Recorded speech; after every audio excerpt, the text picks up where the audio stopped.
For only the fourth time in the history of Batman have we received a Batman #1. This time from Matt Fraction and Jorge Jimenez. Certainly Jorge Jimenez has been on Batman for several years now. Started with James Tynion, went through Chip Zdarsky, and now he's on Matt Fraction.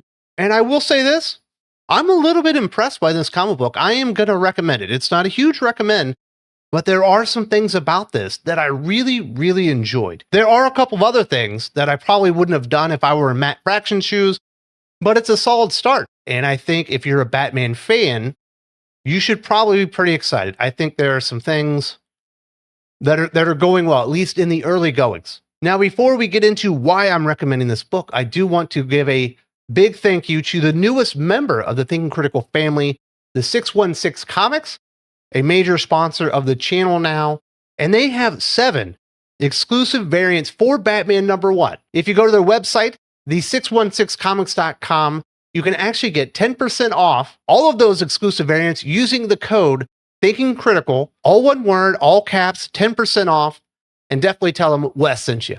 Now, getting into the art of this book, which is the major selling point, and I think the biggest victory in the book, not surprisingly, Jorge Jimenez. And his art is phenomenal as usual.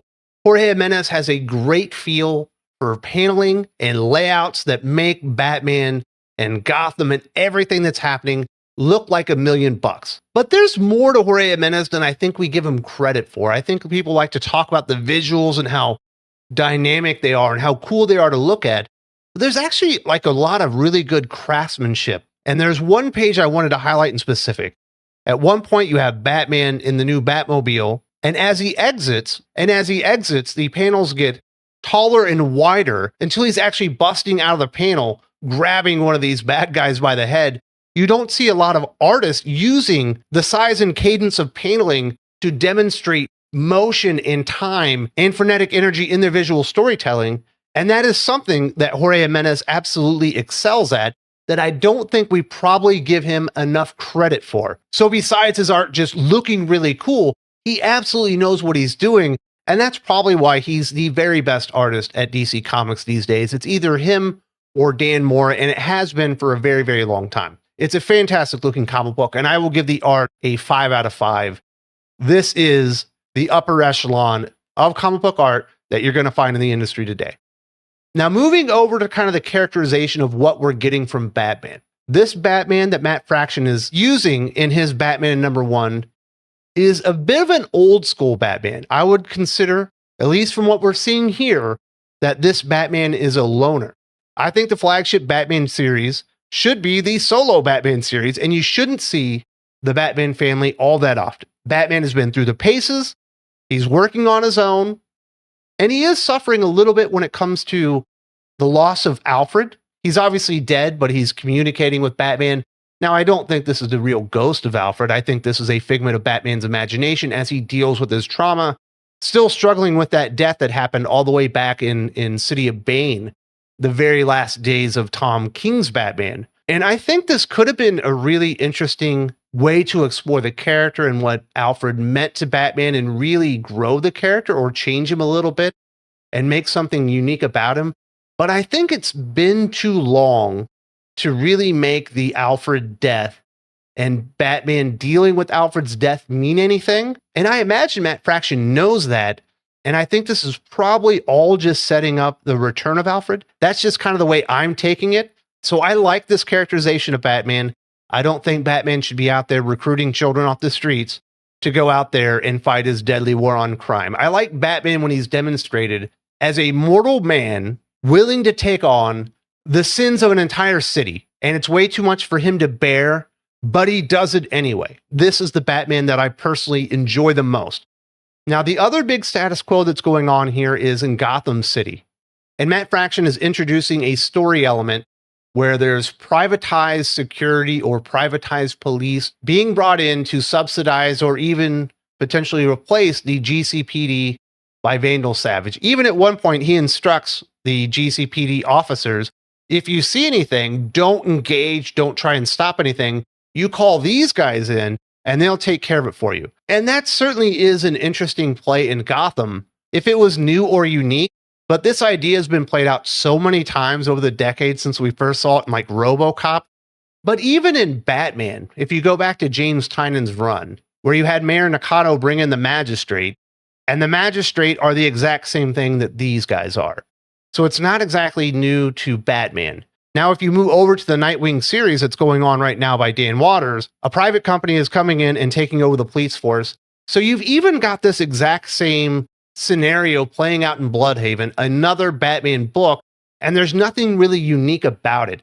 I like Gotham as the biggest foil, the biggest villain, the biggest obstacle that Batman has to overcome in all of DC Comics, even bigger than the Joker, is Gotham itself. And I believe that the corruption in the GCPD is a part of that. But this particular demonstration of that has been played out. So I don't think this was the greatest way to go. Otherwise, the cityscapes and some of the things going on there are pretty interesting.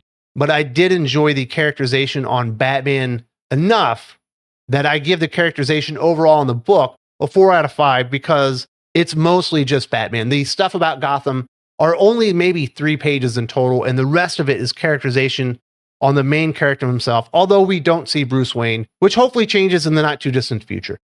Now, as far as like the plot that's going on in this book, it is not the deepest plot in the world, and it's definitely the worst element of the book, in my opinion.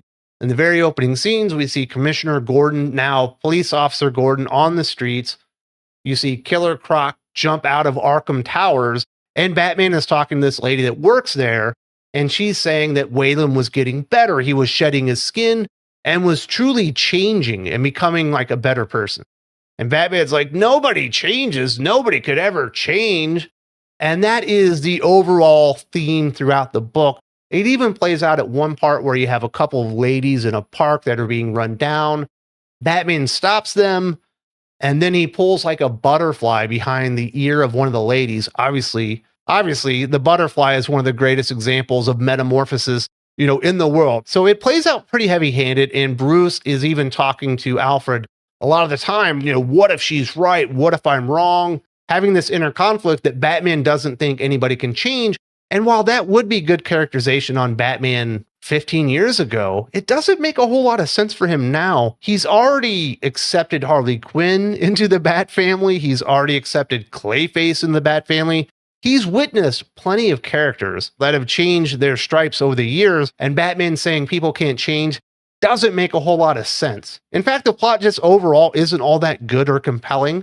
You're not really drawn in the story, and when you get the big payoff with Killer Croc and all of a sudden Wayland's like a toddler and Alfred's like, maybe he's reverted to a state of like being a baby and looking at the world in a certain way as like the mind or the eyes of a child because he's going through this metamorphosis. And then eventually Wayland, as toddler-brained Killer Croc, says something very, very, interesting or enlightening to Batman as if he's seeing it through the eyes of a child. He sees what's actually changing within Batman. And I think it's just kind of goofy, to be completely honest.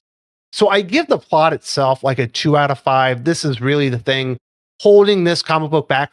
There are some things about this comic book I definitely wouldn't have done. This is a direct continuation of the status quo from the Chip Zdarsky Batman run. Now, Matt Fraction has been given the gift that this is a #1 reboot. He does not have to continue on with all the things that Chip Zdarsky left behind. I would have dropped the Vandal Savage as police commissioner of Gotham thing in a New York minute. It never worked in Zdarsky's run, and I don't know why he's including it here.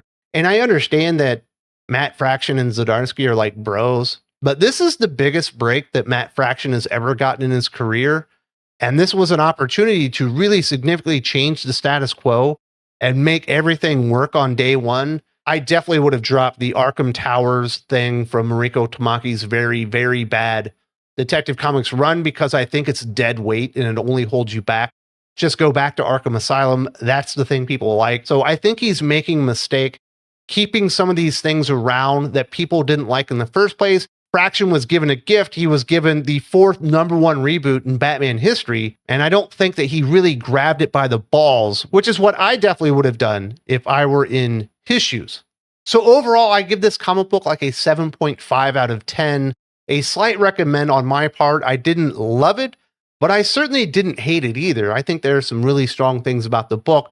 regarding the characterization. I like going back to the more loner type of Batman. The art is phenomenal. I think the plot is lacking, and I am a little bit surprised that Matt Fraction didn't go a little bit bigger than what he went for in this Batman #1. But that definitely is something that I've noticed with a majority of new writers. They like to take that #1 issue and make that slow burn when they start world building, and they don't really go out there and grab the reader by the collar and say, "You're coming with me, kid," and just drag you and saying, you get no opportunity to jump off this train because I'm going to make it so exciting that you can't walk away. They don't really do that anymore, which I think is unfortunate. I've talked to people that have read the second issue. They say it gets even better in that one.